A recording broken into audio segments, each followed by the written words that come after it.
Pourquoi cette vidéo existe-t-elle? Car finalement, pourquoi être contre l'IVG et le progressisme ambiant qui est présenté dans nos sociétés comme un humanisme catégorique?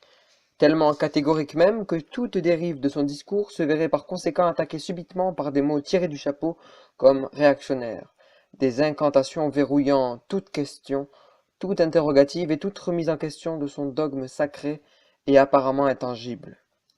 Avec environ 200 000 avortements par année, la France est face à une terrible réalité. Puisque l'avortement, de manière aussi laxiste qu'il soit aujourd'hui sur la morale, ne serait-il pas mieux s'il ne permettrait justement à des jeunes femmes de tuer leur enfant par individualisme? Car en effet, avant l'enfant était respecté. Maintenant, il est dès lors considéré comme un objet d'intérêt où finalement la mère qui ne serait pas d'accord avec sa conception le mettrait aussitôt à la poubelle. La pensée de l'IVG détruit donc selon moi l'intégrité des femmes et de cette pensée ancestrale où avant la difficulté de l'existence était assumée, et où le but le plus moral était d'accueillir le plus chaleureusement l'enfant indésiré, au lieu de le répudier comme un vil déchet.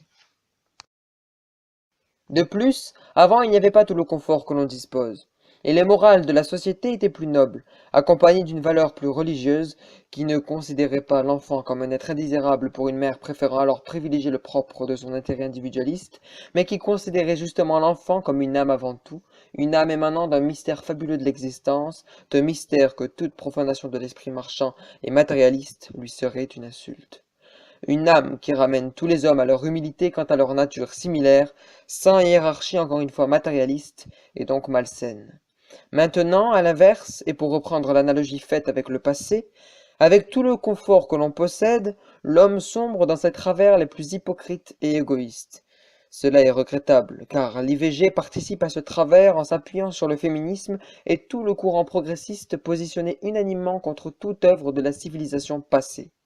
La morale catholique serait alors misogyne et fasciste, et le monde du passé ne serait ainsi qu'une constante aliénation faite aux libertés de la femme libre. D'ailleurs, libre, qu'est-ce que c'est? Est-ce travailler? En tout cas, c'est le grand capital qui en a intérêt. De même que le féminisme et la pensée libérale qui est alors de main avec la société de consommation.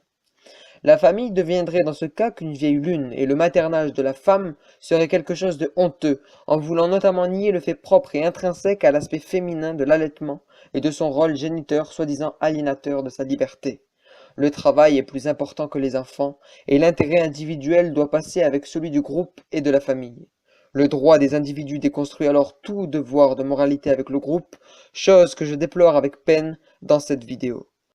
L'enfant serait maintenant donc de l'ordre du désir, comme une marchandise, et comme un objet justement où finalement nous aurons tous les droits, car c'est un fait, la liberté revendiquée sans les barrières légitimes de la morale emmène à la barbarie de l'individualisme régnant, et du consumérisme où le caprice serait plus légitime que la droiture d'un esprit moral, et justement éduqué raisonnablement face à l'éthique et au sens des responsabilités.